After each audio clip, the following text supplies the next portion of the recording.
혹시 한 번도 가본 적 없는 나라인데 왠지 모를 그리움이 느껴진 적 있으신가요? 처음 방문한 골목이 전혀 낯설지 않고 처음 맡는 향기인데 눈물이 날 것 같은 기분.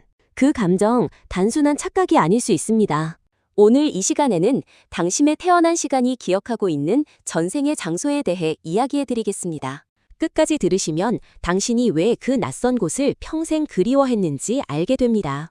동양 철학에서 인간의 삶은 한 번으로 끝나지 않습니다. 수십 번, 수백 번의 생을 반복하며 영혼이 성장한다고 보거든요. 불교에서는 이를 윤회라고 부르고 사주 명리학에서는 전생의 업보가 이번 생의 운명에 영향을 미친다고 봅니다. 그리고 그 모든 흔적이 태어날 때의 시간과 날짜에 암호처럼 새겨져 있다는 거죠. 사주팔자를 잘 들여다보면 흥미로운 사실이 있습니다. 8글자 안에 현생만의 정보가 아니라 전생의 기억과 업이 담겨 있다는 겁니다. 특히 시주, 즉 태어난 시간을 나타내는 2글자가 가장 중요합니다. 사주 명리학에서는 시주가 말년운과 자녀운을 주관하면서 동시에 전생에서 가져온 영적 에너지를 담고 있다고 해석하거든요. 그렇다면 전생의 장소는 어떻게 알 수 있을까요? 사주 지지, 즉 자축, 임묘, 진사오미 12글자에는 각각 방위와 계절, 그리고 지역적 에너지가 담겨 있습니다. 자수는 북방의 기온이고 오화는 남방의 에너지를 담고 있죠. 이 지지의 에너지가 어느 방향으로 강하게 쏠려 있느냐에 따라 전생에 살았던 장소의 방위를 가늠해 볼 수 있습니다. 잠깐 여기서 중요한 게 있습니다. 시주의 목기운이 강한 분들, 그러니까 시간에 임묘가 자리한 분들은 동방의 에너지가 강합니다. 숲과 나무가 우거진 곳, 산이 많은 동쪽 지방, 일본이나 중국 동부 혹은 한국의 강원도 같은 곳에서 이상한 편안함을 느끼는 경우가 많다고 합니다. 처음 가는 곳인데도 산길을 혼자 걸을 때 집에 온 것 같은 기분, 혹시 느껴본 적 있으신가요? 반면 시주의 금 기운이 강한 분들, 신유가 있는 분들은 서방의 에너지를 지닙니다.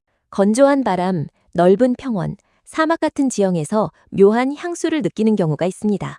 중동이나 중앙아시아, 유럽 서부 쪽에 전생의 흔적이 있을 수 있죠. 유럽 여행에서 특히 서쪽 나라들이 마음에 들어 계속 발길을 향했다면 이런 이유가 있을 수 있습니다. 수 기운이 강한 시주를 가진 분, 해자가 시간에 있는 분들은 북방과 물의 에너지가 강합니다. 바다나 강가가 많은 곳, 차갑고 깊은 수분의 느낌이 나는 지역에서 왠지 모를 안정감을 느낄 수 있습니다. 북유럽이나 러시아 혹은 제주도처럼 바다로 둘러싸인 섬에서 편안함을 느끼신다면 가능성이 높습니다. 화기운이 강한 분들, 사오가 시주에 있다면 남방의 뜨거운 에너지를 지닙니다. 열대지방, 뜨거운 태양이 내리쬐는 곳, 활기찬 사람들이 모인 곳, 동남아시아나 남인도 혹은 아프리카 어딘가에서 이상한 친근감을 느끼는 경우가 있습니다. 인도 음식을 처음 먹었는데 눈물이 났다는 분들 생각보다 많이 계십니다. 이게 핵심인데요. 토 기운이 강한 분들은 조금 특별합니다. 진술충미가 강한 분들은 중앙의 에너지를 가지고 있어요. 큰 도시의 중심부, 역사가 깊은 고도, 여러 문명이 교차하는 장소에서 전생의 기억이 깨어나는 경우가 많습니다. 중국의 중원지방이나 실크로드, 역사적으로 문명의 중심지였던 것들이죠. 경주나 공주 같은 역사 도시를 방문했을 때 유독 오래 머물고 싶다는 분들도 이에 해당할 수 있습니다. 이제 태어난 시간별로 더 구체적인 이야기를 드려볼게요. 자시, 밤 11시부터 새벽 1시 사이에 태어난 분들은 수기가 강합니다. 북방이나 해안가, 강이 많은 지역에 전생의 기억이 있을 가능성이 높습니다. 이 시간에 태어난 분들은 물 근처에서 이상한 편안함과 그리움을 느끼는 경우가 많다고 하더라고요. 축시, 새벽 1시에서 3시 사이는 소의 시간입니다. 땅과 토지, 농경 문화가 발달한 곳에 인연이 있을 수 있습니다. 넓은 평야나 농촌 지방에서 뭔가 익숙한 느낌을 받는 분들, 이 시간대에 태어났을 가능성이 있어요. 시골 밭길을 걸을 때 괜히 눈물이 나는 분들이 계신다면 주목해보세요. 인시, 새벽 3시에서 5시는 호랑이의 시간입니다. 숲이 우거진 곳, 산이 많은 지역, 야생의 자연이 살아있는 곳에 전생의 기억이 있을 수 있죠. 이 시간에 태어난 분들은 도시보다 자연 속에서 더 편안함을 느끼는 경향이 있습니다. 사람이 많은 곳보다 깊은 산 속에서 오히려 안도감을 느끼신다면요. 묘시, 새벽 5시에서 7시는 토끼의 시간이자 동방 목기의 절정입니다. 봄의 에너지, 새 생명이 움트는 곳, 꽃이 피는 들판이나 부드러운 초록빛 자연 속에서 전생의 감정이 올라오는 경우가 있어요. 일본의 벚꽃길이나 제주의 유채꽃밭이 유독 가슴에 박히는 분들, 이유가 있는 겁니다. 진시, 오전 7시에서 9시는 용의 시간입니다. 역사적으로 중요한 유적지나 문명의 발상지에서 이상한 끌림을 느끼는 분들이 많습니다.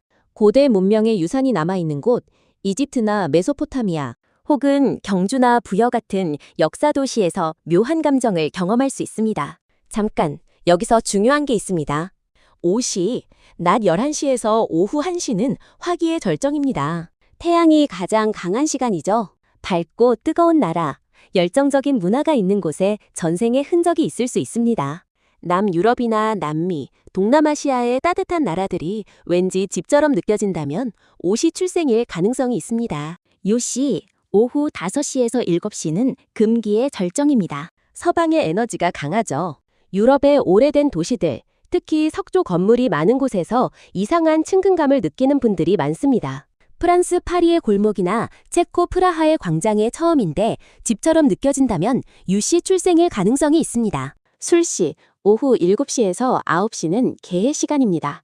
술토는 불을 품은 마른 흙이죠. 사막이나 건조한 고원, 석양이 아름다운 곳에서 전생의 감정이 올라오는 경우가 있습니다. 모로코나 이란 혹은 경상도의 건조한 분지 지형에서 이상한 익숙함을 느끼신 적 있다면 한번 생각해 보세요. 해씨, 오후 9시에서 11시는 수기의 시작입니다. 모든 것이 끝나고 새로운 시작을 준비하는 시간이죠. 이 시간에 태어난 분들은 경계의 장소, 두 문화가 만나는 곳, 강과 바다가 만나는 하구 같은 곳에서 이상한 감정을 느끼는 경우가 있습니다. 부산이나 인천처럼 바다와 도시가 공존하는 공간이 왠지 편안하다면 이런 이유일 수 있습니다. 이제 신살에 대해서도 이야기해드려야겠습니다.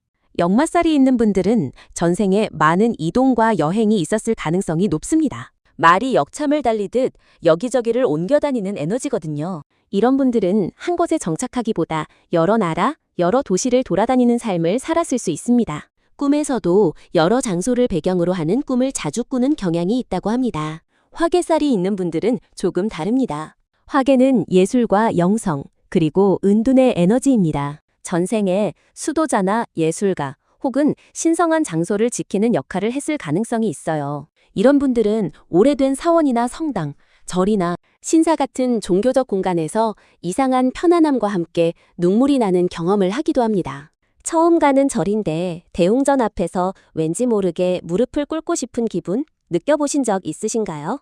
망신살이 강하게 작용하는 사주를 가진 분들은 전생에서의 갑작스러운 이별이나 죽음과 관련된 기억이 남아있을 수 있습니다. 특정 장소에서 이유 없이 슬픔이 쏟아지거나 아무것도 없는 빈 들판에서 극도의 쓸쓸함을 느끼는 경우가 있어요. 그 감정이 바로 전생의 마지막 기억일 수 있다는 겁니다. 아무 이유 없이 어떤 장소에서 눈물이 왈칵 쏟아진 경험이 있다면 그 의미를 한번 생각해 보세요. 꿈 이야기도 빼놓을 수 없습니다. 반복적으로 같은 장소에 꿈을 꾼다면 주목하세요. 현실에서 한 번도 가보지 않은 곳인데 꿈속에서 낯설지 않다면, 그리고 그 꿈이 선명하고 감정이 짙다면 그건 단순한 꿈이 아닐 수 있습니다. 전생의 기억이 수면 상태에서 의식의 표면으로 올라오는 거죠. 특히 수 기운이 강한 분들, 천간에 임수나 개수가 있는 분들은 과거의 기억을 저장하는 에너지가 강합니다. 물은 모든 것을 기억하고 흘러가는 존재거든요. 이런 분들은 꿈속의 장소가 유독 선명하고 아침에 일어나서도 오래 기억에 남는 경향이 있습니다. 이게 핵심인데요. 데자뷰의 진짜 정체입니다. 데자뷰는 처음 경험하는데 이미 겪어본 것 같은 느낌이죠. 과학적으로는 뇌의 오작동이라고 설명하기도 합니다. 하지만 사주명리와 전생론의 관점에서는 다르게 봅니다. 현생의 기억이 아닌 전생의 기억과 현재의 경험이 겹칠 때 생기는 현상이라는 거죠.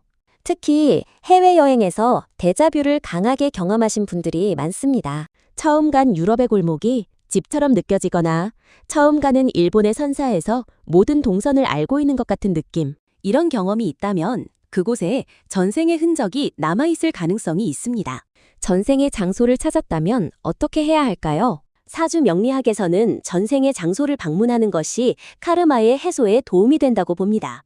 전생에 해결하지 못한 감정, 이루지 못한 인연, 완성하지 못한 일들이 남아있을 때 그 장소를 방문하면 무언가 풀리는 느낌이 든다는 거죠. 명상이나 조용한 사색을 통해 전생의 기억과 마주한 분들이 특정 장소를 방문했을 때 이유 없이 눈물이 쏟아지거나 엄청난 평화감을 느꼈다는 경험담이 많습니다. 영혼의 기억이 현실과 만나는 순간이라고 볼 수 있습니다. 단, 한 가지 중요한 것을 말씀드릴게요.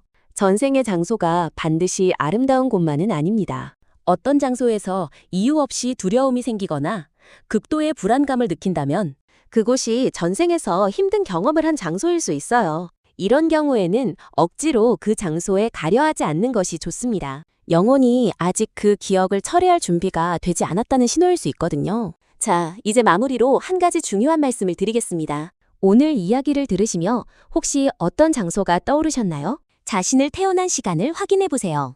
그리고 그 시주에 어떤 오행의 기운이 담겨 있는지 살펴보세요. 그 기운이 가리키는 방위와 지형, 그리고 당신이 평생 그리워했던 그 낯선 장소.